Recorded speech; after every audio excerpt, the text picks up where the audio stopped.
बेटी के घर का खाना खाने से क्यों टूट जाता है घर का सुख शांति? क्या आपने कभी गंभीरता से सोचा है कि बेटी के घर का अन्न ग्रहण करने से माता पिता को ऐसे 3 बड़े पापों का भागी क्यों बनना पड़ता है, जिनका दंड उन्हें अपने जीवन में ही दुख, अपमान और अशांति के रूप में भुगतना पड़ता है? क्या यही कारण नहीं है कि अनेक माता पिता बुढ़ापे में रोग, कष्ट और संतानों से दूरी होने का दुख झेलते हैं? अब जो विषय में आपके समक्ष रखने जा रहा हूं वह केवल एक कथा नहीं बल्कि जीवन की वो सच्चाई है जिसका प्रभाव सुनने मात्र से नहीं बल्कि समझने और मानने से घर परिवार की दिशा बदल देता है। तो आप लोग मन को शांत रखिए, श्रद्धा को जागृत कीजिए और इस पावन कथा को अंत तक ध्यानपूर्वक सुनिए। गांव था धर्मपुर, मिट्टी के घर, आंगन में तुलसी चौरा और दरवाजे पर बंधी हुई गाय। उस गांव में एक सीधा साधा ब्राह्मण रहता था, पंडित हरिदत्त। वे बहुत बड़े विद्वान नहीं थे पर मन के बड़े शुद्ध थे। उनकी पत्नी थी धर्मवती।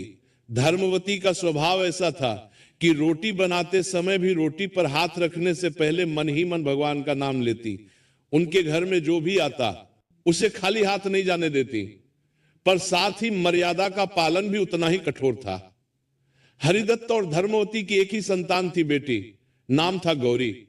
गौरी बचपन से ही बहुत समझदार, मां के साथ चूल्हे पर बैठकर दाल में नमक कम ज्यादा करना सीख गई थी और पिता के साथ बैठकर रामायण की चौपाइयां भी सुन लिया करती थी। पर समय अपनी गति से चलता है। गौरी जवान हुई और उसके विवाह का समय आया। गांव में ही एक संपन्न परिवार था, सेठ रघुनाथ का। उनके बेटे का नाम था माधव।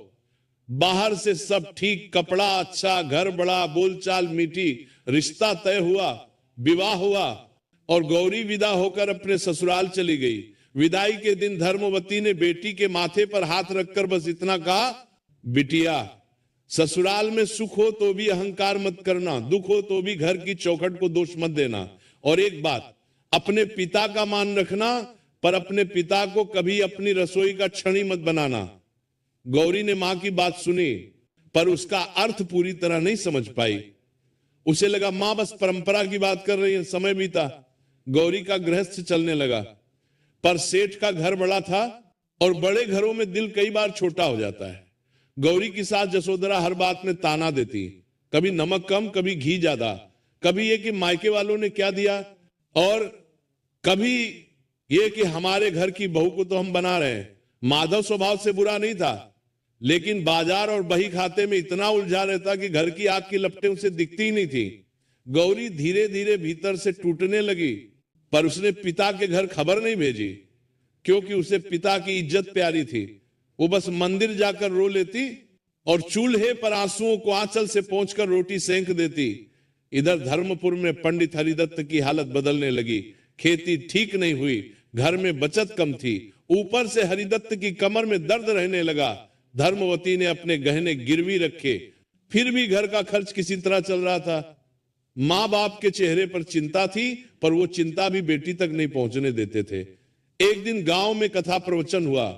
वहां एक महात्मा है, उन्होंने बड़ी सरल भाषा में कहा, जब बेटी विदा होती है तो वो सिर्फ देह से नहीं जाती, घर की रसोई की लक्ष्मी भी साथ लेकर जाती है। बेटी के घर का अन्न उसके पति के घर का अन्न है, उसमें बेटी का अधिकार तो है पर मां बाप का अधिकार नहीं। मां बाप अगर उस अन्न को स्वीकार करते हैं तो कई बार वो अन्न नहीं, बेटी का संकोच खाते हैं। ये बात सुनकर धर्मवती का मन कांप गया। उन्हें अपनी कही हुई वही पंक्ति याद आई, अपने पिता को कभी अपनी रसोई का छड़ी मत बनाना। पर जीवन की कठिनाई सिद्धांत देखकर नहीं चलती। कुछ दिनों बाद हरिदत्त की तबीयत बहुत बिगड़ गई। वैद्य मुकाकु परिवादिक तरह ने दवा लिखी पर दवा महंगी थी। धर्मवती के पास पैसे नहीं थे। उन्होंने बहुत हिम्मत करके गौरी को संदेश भिजवाया, बिटिया पिता बीमार हैं, अगर हो सके तो 2 दिन आ जा। गौरी ये सुनते ही घबरा गई। वो भागकर मायके आना चाहती थी पर ससुराल में अनुमति लेना पड़ता। उसने सास से कहा, अम्मा बाबूजी की तबीयत खराब है, मैं 2 दिन के लिए जाना चाहती हूं। जसोदरा ने तुरंत कहा, हमें क्या रखा है तुम्हारे मायके में, हर बार वही, जाओ तो ठीक, लेकिन ध्यान रहे हमारे घर के काम में कमी नहीं होनी चाहिए। माधव ने भी कहा जा आओ पर जल्दी लौट आना। गौरी मायके पहुंची, पिता को देखकर उसकी आंखें भर आईं। हरिदत्त लेटे थे, चेहरा पीला। धर्मवती ने बेटी को देखते ही अपने आंचल से आंसू छिपा लिए। गांव के लोग भी आए, पर कोई खुलकर मदद नहीं करता, क्योंकि गरीब के लिए मदद करने का साहस भी कम लोगों में होता है। गौरी ने चुपचाप अपनी पोटली खोली, उसमें कुछ पैसे थे अपने छोटे छोटे बचाव के। उसने मां के हाथ में रखते हुए कहा ये रख लो, दवा ले लेना। धर्मवती ने हाथ पीछे कर लिया, बोली नहीं बिटिया, ये तेरे घर का पैसा है। गौरी ने कहा मां मेरा पैसा है, मैंने बचाया है। धर्मवती ने धीमे स्वर में कहा बिटिया, बेटी के घर का पैसा भी कई बार बेटी की सांसों की कीमत पर बचता है, हम नहीं लेंगे। पर गौरी जिद पर अड़ गई, उसने पैसे रखी दिए। दवा आ गई, पिता को कुछ राहत मिली। अब गौरी को लगा कम से कम कुछ तो कर पाई रात हुई। धर्मवती ने चूल्हा जलाया। घर में आटा कम था, दाल भी कम। उन्होंने फिर भी बेटी के लिए गर्म रोटी बनाई। गौरी ने मां के हाथों की रोटी खाई तो उसे बचपन याद आ गया। फिर उसने कहा मां, कल मैं अपने घर से थोड़ा अनाज और घी भिजवा दूं। यहां के लिए धर्मवती ने तुरंत मना कर दिया। नहीं बिटिया, देख हम भूखे रह लेंगे, पर तेरे घर की रसोई का सामान यहां नहीं आएगा। गौरी ने पूछा क्यों मां, मैं आपकी बेटी हूं, मेरा घर आपका ही तो है। धर्मवती ने बेटी के सिर पर हाथ रखा और बोली बिटिया, तेरा घर तेरा है, हमारा नहीं। हमारा घर ये है और हमारी रोटी यहीं की है। अगर हम तेरे घर का खाएंगे तो कल लोग कहेंगे बेटी के सहारे जीते हैं। और उससे भी बड़ा डर यह है कि तेरी ससुराल इसे हथियार बना लेगी। गौरी चुप हो गई।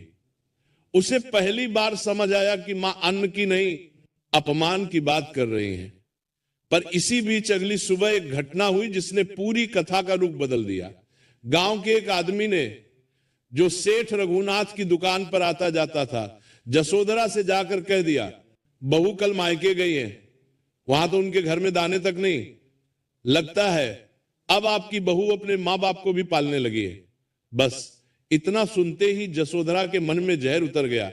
उसने माधव से कहा देखा, मैंने पहले ही कहा था ये लड़की मायके को खींचेगी। आज पैसे भेजेगी, कल अनाज भेजेगी, परसों कहेगी मां बाप को यहां रख लो।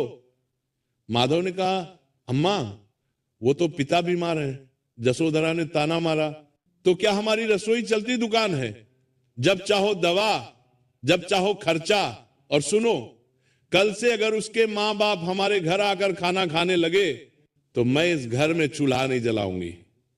अब यहां से कहानी असली शीर्षक की ओर बढ़ती है, क्योंकि जिस दिन मां बाप बेटी के घर का खाना खाते हैं, कई बार वही दिन बेटी के लिए सबसे भारी बन जाता है। गौरी अभी मायके में थी और उसे यह सब पता नहीं था। उधर हरिदत्त की हालत थोड़ी सुधरी तो उन्होंने बेटी से कहा बिटिया अब तू लौट जा, तेरे घर की मर्यादा तेरे हाथ में है, हम पर चिंता मत कर। गौरी बोली बाबूजी आप ठीक हो जाए फिर जाऊंगी। हरिदत्त ने बहुत धीमे पर कठोर स्वर में कहा नहीं बेटी, पिता की बीमारी बड़ी नहीं होती, बेटी की बदनामी बड़ी होती है। और ठीक उसी समय दरवाजे पर किसी के आने की आहट हुई। धर्मवती ने पर्दा हटाकर देखा, गांव का वही आदमी खड़ा था जो सेठ के यहां आता जाता था। उसके हाथ में मिठाई का डिब्बा था और चेहरे पर बनावटी मुस्कान।